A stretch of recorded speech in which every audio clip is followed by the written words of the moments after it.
सज्जना भक्ती पंथेची जावे तरी श्री हरी पाविजे तो स्वभावे जनी निंद्यते सर्व सोडून द्यावे जनी वंद्यते सर्व भावे करावे जय जय रघुवीर समर्थ जय जय रघुवीर समर्थ जय जय रघुवीर समर्थ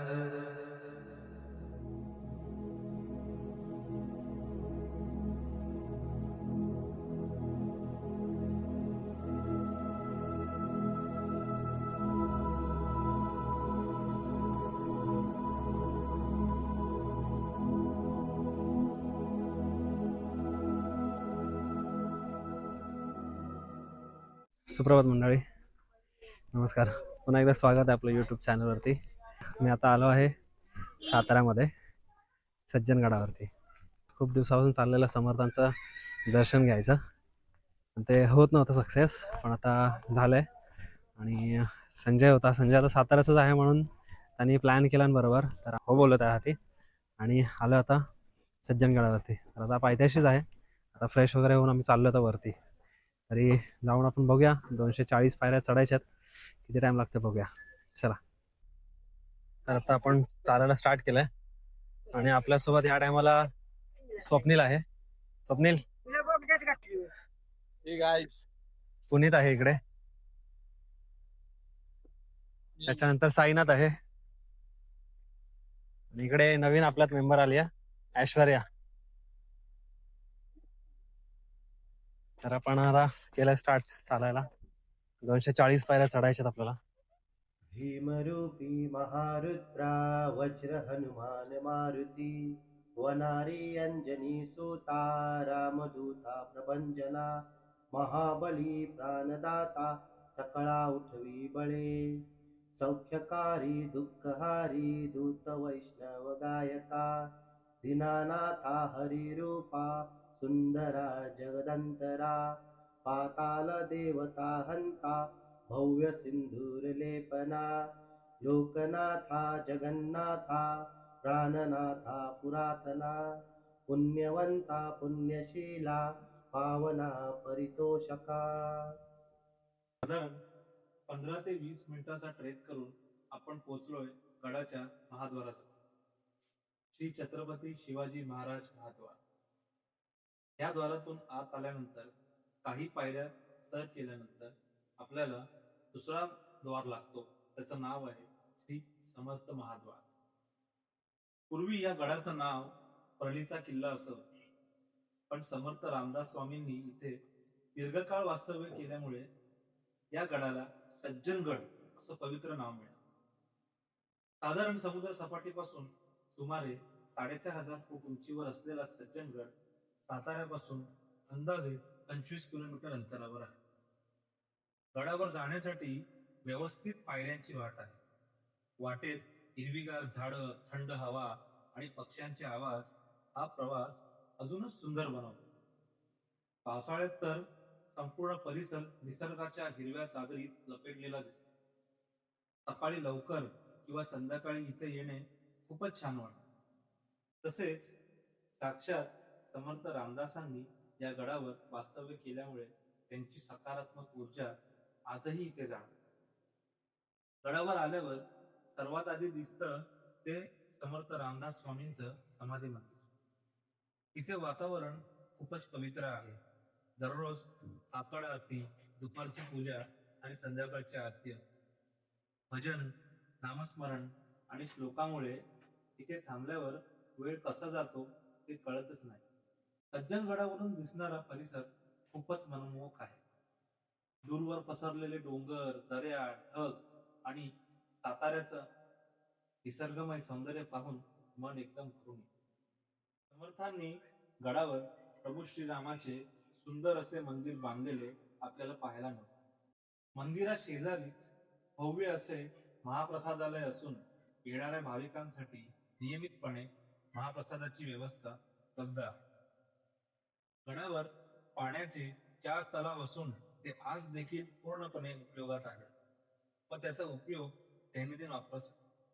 प्रभू श्रीरामांचं दर्शन घेतल्यानंतर आम्ही धाब्याचा मारुती मंदिराकडे वळलो. समर्थांच्या मठाच्या परिसरात आणि संभाजी मंदिराच्या जवळ मारुतीची मूर्ती आहे. हा मारुती अतिशय भव्य आणि शक्तिमान रूपात आहे. समर्थांनी हनुमंताला आपले आराध्य दैवतच मानले, त्यामुळे गडावर मारुतीची उपस्थिती अनिवार्यच होती. गडावरील मारुती हा दासबोध वाचनाचे आणि समर्थांच्या वास्तव्याचे साक्षीदार मानला जातो. समर्थांनी मारुतीला बुद्धिमत्ता वरिष्ठ मानून शिष्यांमध्ये बळ आणि बुद्धी निर्माण करण्यासाठी तिथे मारुतीची उपासना सुरू.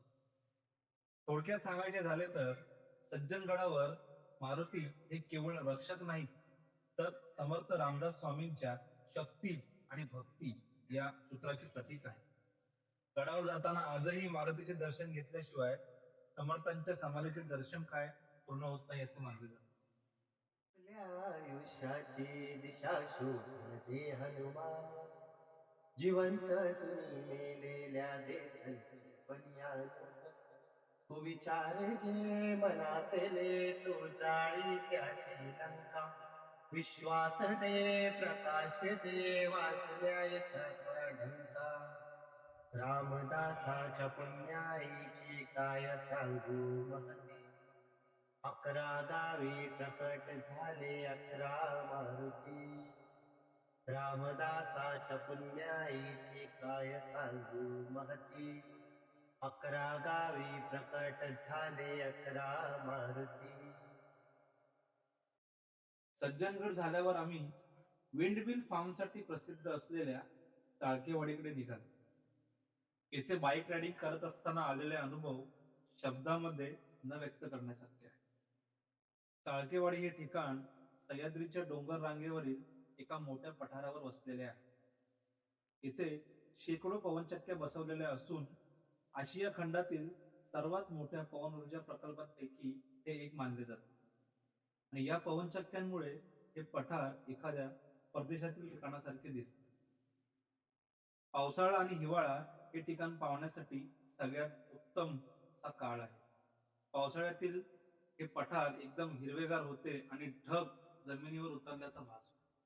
चाळकेवाडीपासून अगदी जवळच ठोसेघर धबधबा आहे, त्यामुळे पर्यटक एकाच फेरीत ही दोन्ही ठिकाणं करू शकतात. सज्जनगड आमचं झालंय फिरून आणि मठामध्ये तिथे महाप्रसाद वगैरे खाऊन आम्ही आता इकडे ठोसेघरच धबधबा बघायला आलोय. तर आता इकडून खाली उतरतो आम्ही आणि इकडे जंगल सफारी चालली आहे लोकांची. जंगल सफारी नाही, जमलो पार. पायाचे हाडे खुळखुळे झाले आमच्या. पायांचे हाडे खुळखुळे झाले. काय हा निसर्ग, काय ती हिरवी झाडं, काय ती हिरवी झाडं आणि काय तो चिवचिवाट. चिवचिवा हायच नाही. ऐकायचं काम कर ना. येथील मुख्य धबधबा सुमारे 150 ते 200 मीटर उंचीवरून खाली कोसळतो. त्याचे दृश्य पाहण्यासाठी सुरक्षित प्लॅटफॉर्मची व्यवस्था करण्यात आलेली आहे. मुख्य धबधब्या व्यतिरिक्त तिथे छोटे धबधबे देखील आहेत, तिथे पर्यटक सुरक्षितपणे जाऊ शकतात. इथे पर्यटकांच्या सोयीसाठी पायऱ्या, रॅलिंग आणि निसर्गाचा आनंद घेण्यासाठी बसण्याची व्यवस्था अगदी उत्तम करण्यात आलेली आहे. हे ठिकाण सकाळी 8 ते संध्याकाळी 6 वाजेपर्यंत पर्यटकांसाठी खुले असते. तसेच तिथे किमान 50 रुपयाचा शुल्क आकारला जातो. सज्जनगडाला भेट दिल्यानंतर चाळकेवाडी आणि ठोसेघर धबधबा हे ठिकाण अगदी जवळच आहे, त्याच्यामुळे एकाच फेरीत ही तिन्ही ठिकाणं करता येतात आणि एकाच सोबत या तिन्ही ठिकाणांचा वेगवेगळा अनुभव आपल्याला एकत्र घेता येतो. त्यामुळे तुम्ही पण जर सज्जनगडासाठी प्लॅनिंग करत असाल तर ठोसेघर धबधबा आणि चाळकेवाडी हे नक्कीच कव्हर करा. तर मित्रांनो, अशा प्रकारे आज आमचा दिवसभराचा प्रवास खूप सुखाचा झाला आणि या प्रवासात मला खूप छान छान आणि सुखद अनुभव आले आणि काही गोष्टी नवनवीन शिकायलाही मिळाल. असेच नवनवीन व्हिडिओ पाहण्यासाठी आमच्याशी जोडलेले राहा. भेटूया पुढच्या ब्लॉगमध्ये.